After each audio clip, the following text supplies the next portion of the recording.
This podcast is made possible in part by ProHealth Physicians, along with the members of WSHU Public Radio. If you want to support what you hear, you can donate at WSHU.org.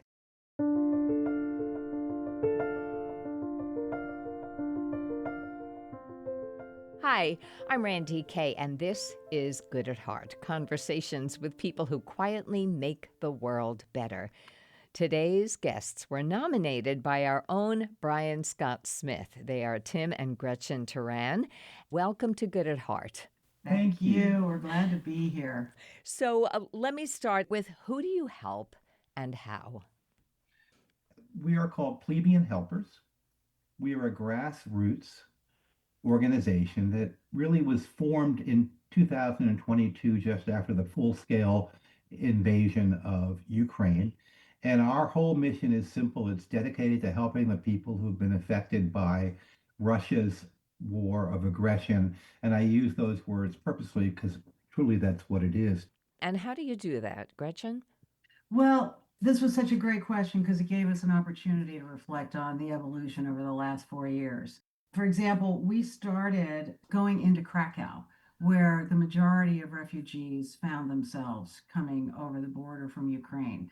And what we essentially did as volunteers, we would go in at our own cost to help the refugees find food, find shelter, the basic necessities. Mm-hmm. We've moved further afield since then. We provided plus 60 generators in this brutal winter, which was just a hideous, hideous time between the war and the bitter cold. And we've helped to build playgrounds, to build shelters for the veterans, their families, and to help psychologically with some of their children as well. To give you just a perspective, a little context, I think, Russia's war against Ukraine is quite literally the largest war in Europe since World War II, in terms of the number of casualties, both civilian as well as military. As of May of this year, 20% of Ukraine is now occupied by Russia. The impact on humanity is quite literally devastating. 8 million Ukrainians have been displaced in the country, and 6 to 7 have left the country. So, but why you? Tell us your story. Like, why does this matter to you? Why did you say, I'm going to do something about this? There are a lot of things that we can do. I mean, we're very healthy retirees, and we knew that there's a globally, pick a country, any country. It just seemed as though the Ukrainian story was something that it melted our hearts, Mm-hmm.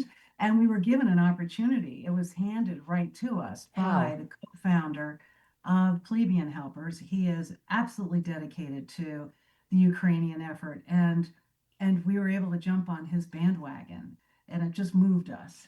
And what's remarkable, I think, is that we started working with them, and you're right that we are incorporated in New York because of he and his wife starting this program.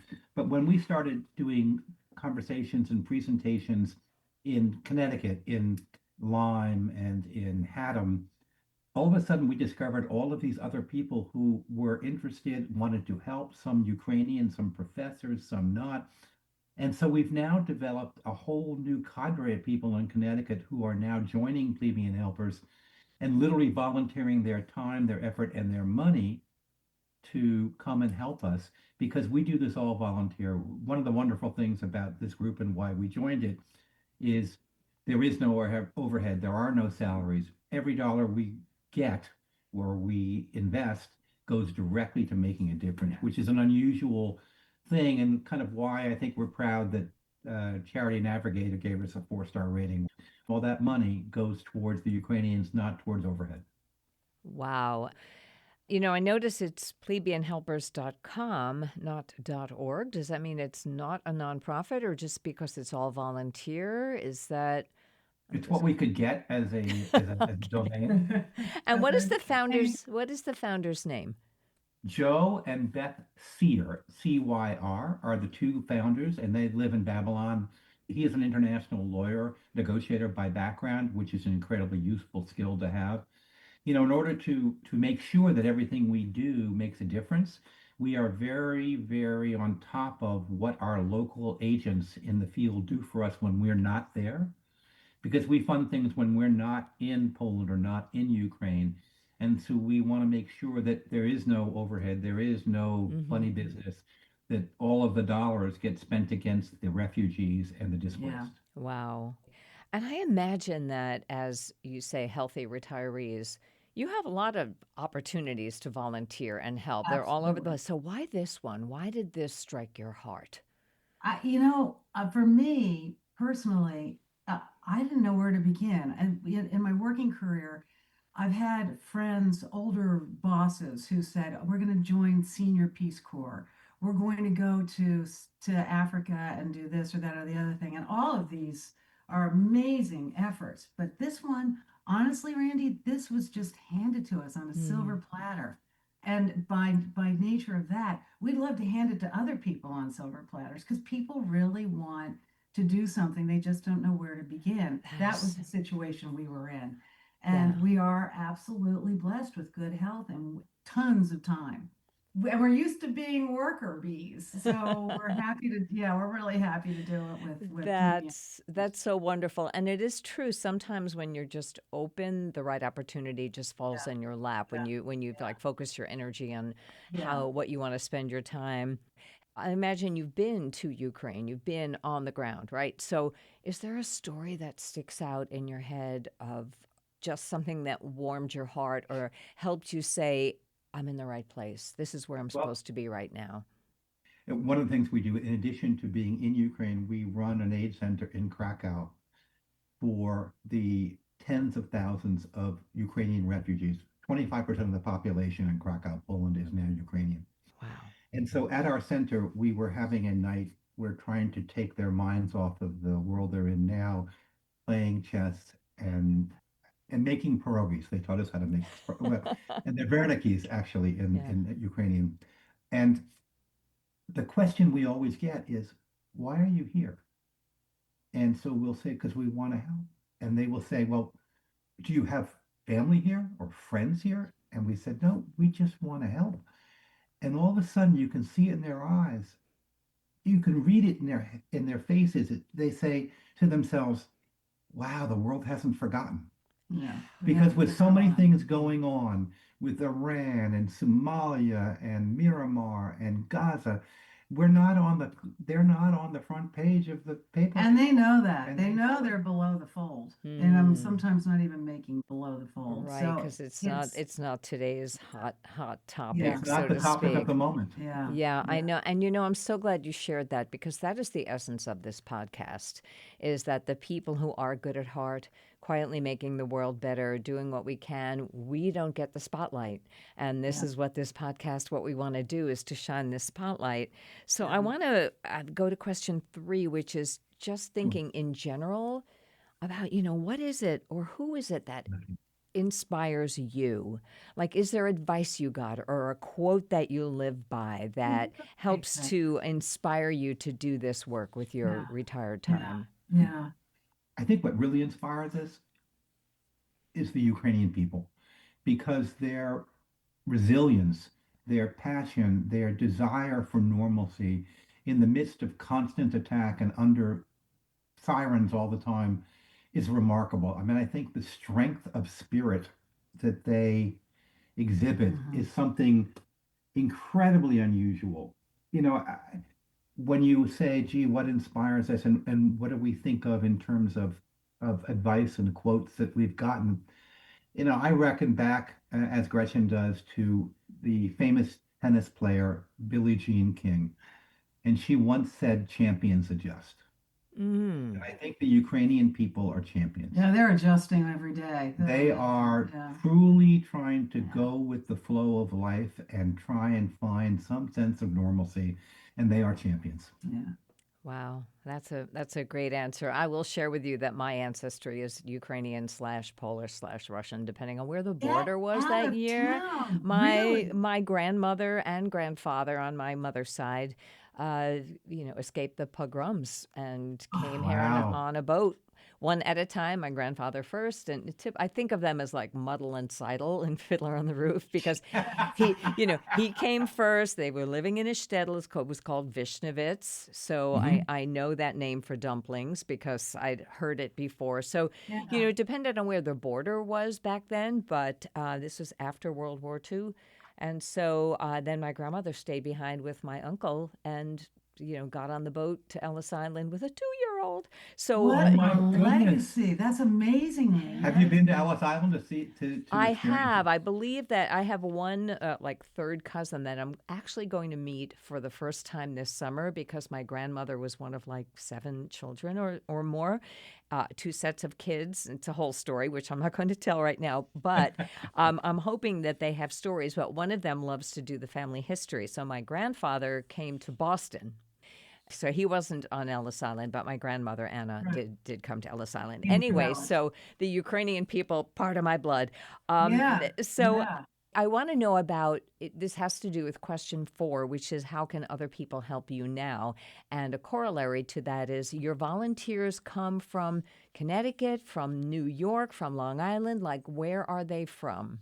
Our volunteers started to be because it started in New York.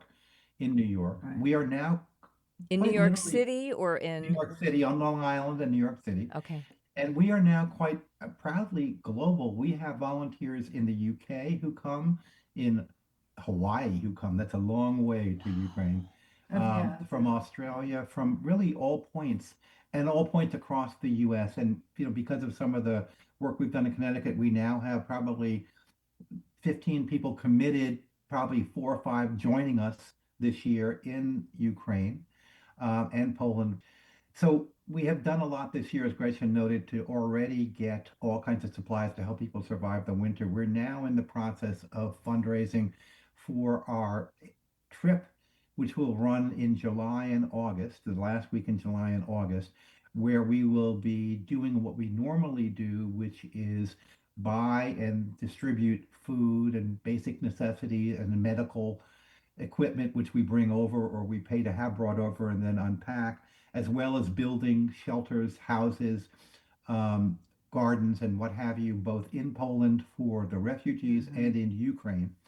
If anybody would love to help us and support us, please go to plebeianhelpers.com and take a look. And if you're inspired or moved, please donate. That would be lovely.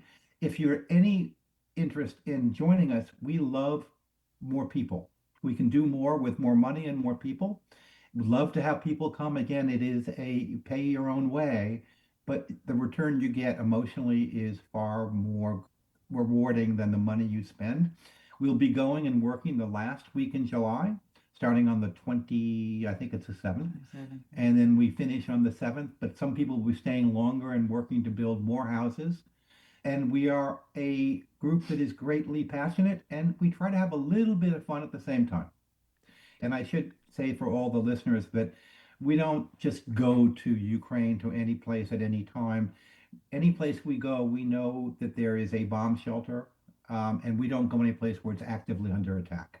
But we want to make sure that, God forbid, that we don't know something's going to happen, that you can run downstairs to a bomb Right. shelter. Last year, we were supposed to go to Lviv to help build a playground there. And unfortunately, a couple of days before we were going to leave, they had a drone attack. The bad news is there's plenty to do, and we could do a lot of work already in Krakow. I mean, So for we those had who, to cancel that particular trip. for But those who may know this, we work with a couple of global agents there. We fund KidSave, which is a very powerful global organization. There is an organization called UAID, which is Ukrainian aid. So there are times when we can't get into Ukraine. What we do is we drive to the border in vans and unload things in a warehouse that UAID manages so that we fund the warehouse, and then they bring it into the conflict area. So we purchased an armored vehicle and retrofitted as an ambulance to pick up injured and orphans at the front lines last year, and they brought it into the conflict area, and then they operated for us. I'm wondering just for a minute, I'm a grandmother and I'm always trying to drop little. congratulations. Thank you. Three times in 2.5 years all Well from my done. daughter. Oh, she's the hero, not me. So they're second, third, and fourth grade. So this is prime grandma drops wisdom time. I always try to model for them being nice to people and helping people. And they sometimes see rewards from that, but it's more about it's just the right thing to do. So I'm wondering if in your upbringing there was a teacher or a parent who ever modeled altruism for you or said something to you like it's part of our responsibility to help the world. Yeah. We Yeah. call it tikkun olam in Judaism, but Oh, yeah. it's so. Yeah. Is there something anyone ever said to you that put this fire in your heart that when you have the time you're going to do something like this? Well, personally, for me, my mother was a huge inspiration to be kind and to do good. Mm-hmm. She was big to get the protest signs out and picket grapes.